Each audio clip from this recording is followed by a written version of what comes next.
Bună, dragilor! Bine ați venit și mă bucur să vă am aici alături de mine. Hai să vedem pentru tine și persoana ta de suflet ce energie avem în această perioadă, pentru că în ultimul timp au ieșit așa niște energii mai dubioase. Aș vrea să mai încercăm o dată și Doamne ajută ca de data aceasta să ne găsim împăcarea, să ne găsim 5 de monede. Poate sunteți despărțiți în această perioadă. 5-ul de monede poate să vorbească despre grijă, despre sentimentul acela de abandon, dezamăgire. Mai văd și 2 de bâte întors, care poate să anunțe întârzieri. Hai să vedem. Da, poate să fie o perioadă în care voi sunteți la distanță. Nu există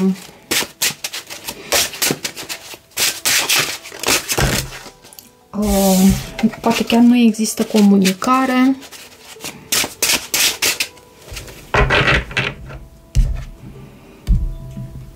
Să vedem acum energiile pe masă cum se arată. Acest pachet de cărți îmi place enorm, însă este atât de greu de mânuit. Sunt cărțile foarte subțiri. Și avem 10 de cupe întors la baza pachetului. Pierdere. Iarăși întârzieri. Lipsă de armonie. Pajul de monede. Cu această persoană pe care tu o prețuiești sau vă prețuiți. Există prețuire și de o parte și de cealaltă. Dar văd stres, uite, și 5-ul de monede a venit din nou. Este aici. 5-ul de monede. 9 de spade, pajul de monede, 10 de cupe întors. Da, speram că ceva s-a schimbat în această dinamică dintre tine și această persoană și e posibil, pentru că nu am așezat încă toate cărțile pe masă, Hierofantul, însă văd și energii care anunță faptul că lucrurile nu s-au armonizat tocmai. Există o lipsă de armonie între tine și această persoană în dinamica dintre voi. Avem Hierofantul în gândurile tale, 6 de spade în sentimentele tale, temperanța în acțiunile tale. Dai dovadă de foarte multă cumpătare și e minunat lucrul acesta.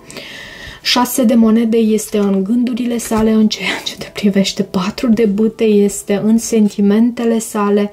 Regina de spade este în acțiunile sale. Magicianul în surpriza din partea universului. Provocarea aici o reprezintă 10 de monede. Și 8 de spade a venit întors. E un oarecare shift, să știi, o oarecare modificare. Dacă în poziția sa normală acest card 8 de spade, scuze, anunță faptul că te simți blocată, că ești într-o perioadă de negare, te simți fără speranță, fără ajutor, te simți, iarăși mă repet, spun blocată.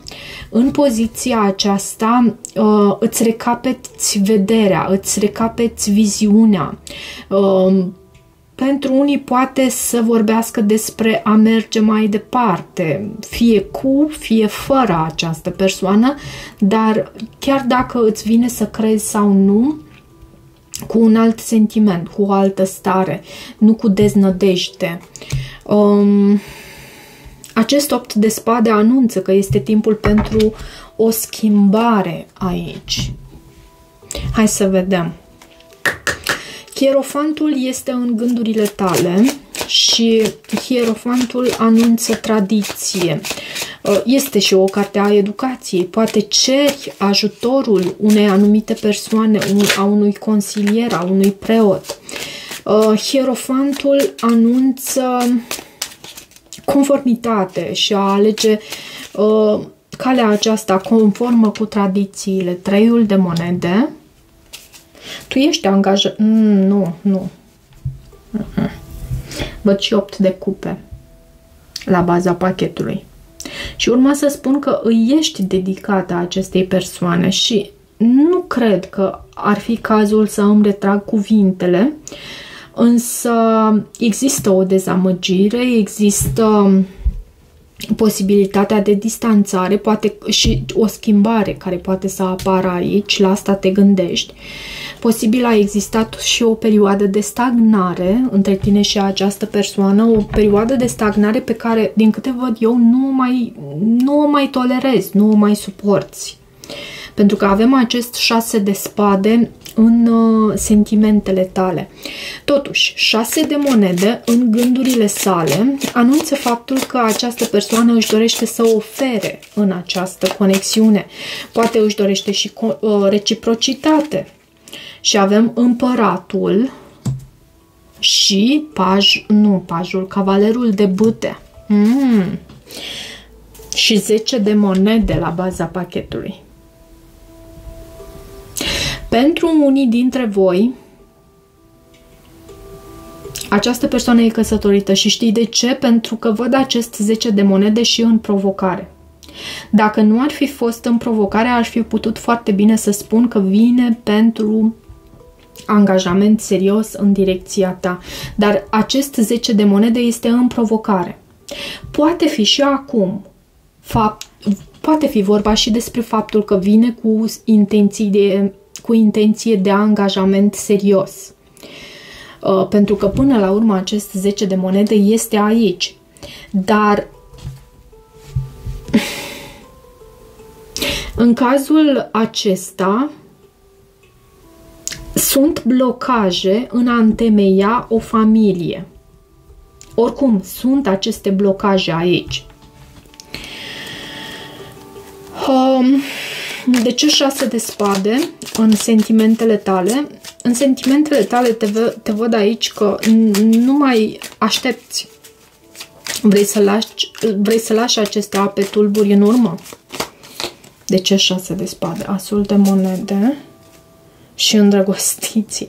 Mai poate fi și faptul că mai poate fi vorba și despre faptul că îți dorești progres aici și nu vrei să lași această persoană în urmă. Vezi, în acest 6 de spade există 3 personaje.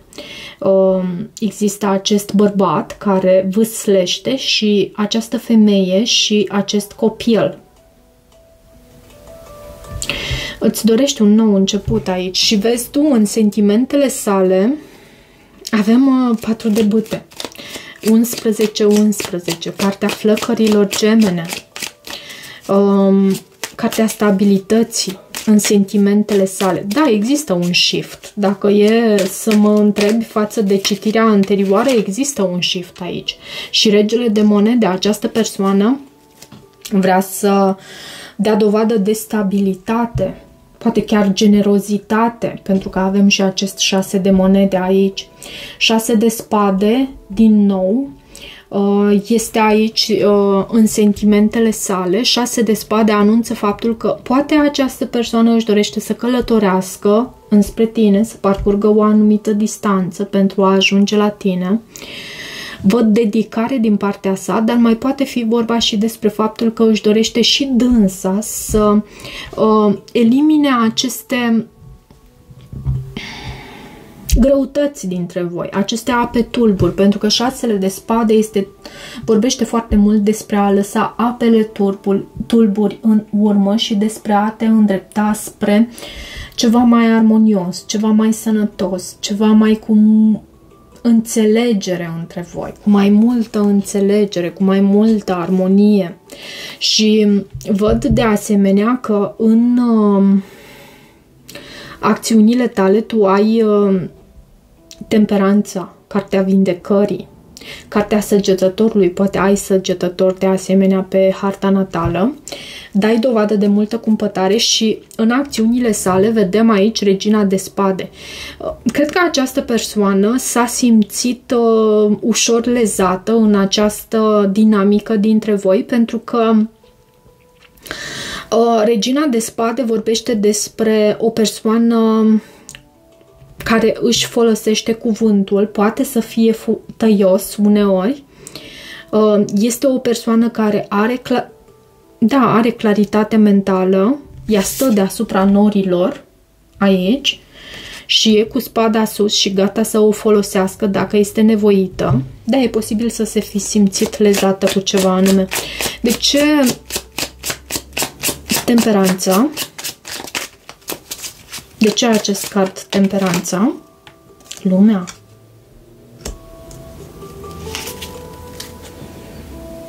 Și 2 de cupe. Știi despre ce vorbesc aceste carduri? Vorbesc despre distanță, așteptare, poate mesaje online, pot să existe mesaje online din partea ta și nu numai, bineînțeles, și reciprocitate, vedem aici. Poate ai de a face și cu un semn fix, un taur, scorpion, leu vărsător, da. Dar și atracție, uite. Și dorința asta de a depune efort pentru acest nou început cu pasiune. De ce Regina de Spade? Aici această persoană s-a simțit lezată cu ceva anume. Mi se repetă această idee și avem 5-ul de cupe aici, în clarificări. E dezamăgită, e ceva ce a dezamăgit-o și privește din perspectiva a ceea ce s-a întâmplat în trecut, e tristă, e supărată, ruminează. Magicianul e în surpriza din partea Universului și magicianul anunță că dacă tu îți dorești un nou început cu această persoană, tu ai toate resursele pentru a-l manifesta. Magicianul mai anunță și acțiune. De ce magicianul? Poate un gemeni, o fecioară, 5 de monede? Da, uite, ce frumos și cum vorbesc cărțile. 5-ul de monede, magicianul și roata norocului. E ca și cum în această perioadă, și amintește-ți că am tot văzut 5 de monede în această citire la început. 5-ul de monede vorbește despre faptul că voi sunteți despărțiți acum. Iar în surpriza din partea Universului, Universul vă anunță, te anunță că aveți toate resursele pentru a manifesta această conexiune și pentru a schimba această dinamică în care vă simțiți singuri pentru moment. 10 de monede. De ce 10 de monede în provocare? Poate finanțele să fie o provocare aici, stabilitatea aceasta financiară sau mai există un angajament într-o altă parte. De ce 10 de monede? 7 de spade, da, e posibil să mai existe un angajament undeva în trecut, un suflet pereche, văd și 6 de cupe, 7 de spade. Mai spunem câteva cuvinte aici. De ce aceste cărți în provocare? Care e provocarea între cei doi? Regina de monede, o soție. O soție. Sau abundența. Poate fi și astfel. Adică nu există o stabilitate în planul acesta financiar sau cineva își urmărește foarte mult interesul acesta financiar și lucrul acesta afectează această conexiune. Hai să vedem de ce acest 8 de spade întors. De ce acest 8 de spade întors în viitorul apropiat. A venit 9 de spade și a venit și acesta întors. Asta e minunat. 9 de spade anunță un final de criză. Da, și magicianul. Voi veți manifesta aici. ceea ce este al vostru. Văd și un rege de bâte, 10 de monede, 6 de cupe, magicianul. Această persoană va acționa și cred că este vorba despre energia masculină care va acționa aici. Mai dă-mi o carte aici, în viitorul apropiat, ce urmează între cei doi. Ce urmează între cei doi? Regele de bâte. Energia masculină acționează și 10 de spade. Opa! Acum, în acest pachet, cărțile mele sunt toate în poziția lor normală. 10-le acesta de spade poate să anunțe faptul că ceea ce a fost mai rău s-a terminat. Pentru că avem și aceste cărți, 8 de spade și 9 de spade întoarse. Poate să anunțe și faptul că ceea ce a fost mai greu și mai rău pentru voi s-a terminat. Regele de bâte. Această persoană mi se repetă ideea aceasta că s-a simțit lezată cu ceva anume. Poate să fie și ușor furioasă, înfuriată cu ceva anume, dar lucrurile se schimbă aici. Mai dă-mi o carte, pentru că... Mai dă-mi o carte. Mai dă-mi o carte pe acest rege de bâte. Ce va face acest rege de bâte în viitor? Va schimba ceva anume. Vedem roata norocului. Și 6 de spade. Și 6 de spade care anunță progres, anunță o perioadă de tranziție și cumva vă apropiați de ceva mai armonios pentru voi. Ok, vreau să văd din visul șamanului ce trebuie să știi și să accepti tu în această legătură a voastră. Ce trebuie să știi și să accepti tu aici.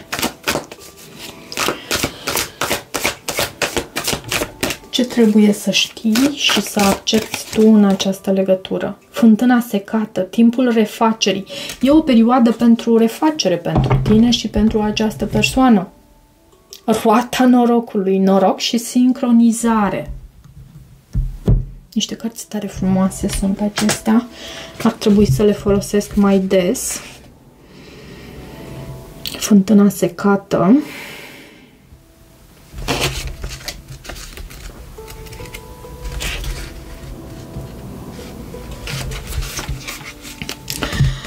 Nimic aici, timpul refacerii, diminuare pentru altcineva.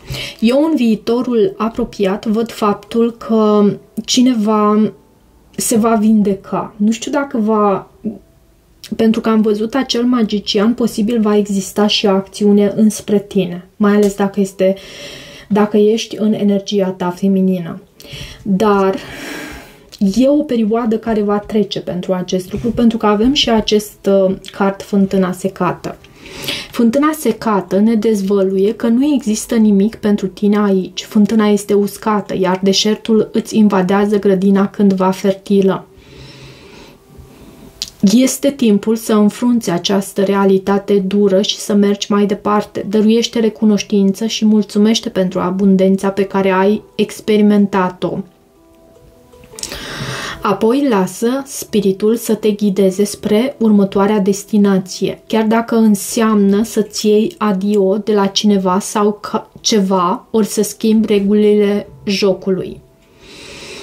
Încetează să te mai diminuezi de dragul altuia. Dacă te micșorezi, nu vei obține rezultatele pe care le dorești. Există o lipsă de reciprocitate între a da și a primi.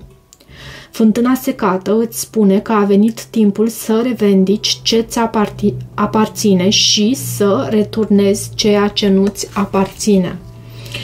Umbrele aruncate în direcția ta nu sunt ale tale. Nu trebuie să reacționezi sau să le răspunzi, deoarece nu sunt reale. Pur și simplu, aruncă-ți lumina asupra lor și observă cum le risipește.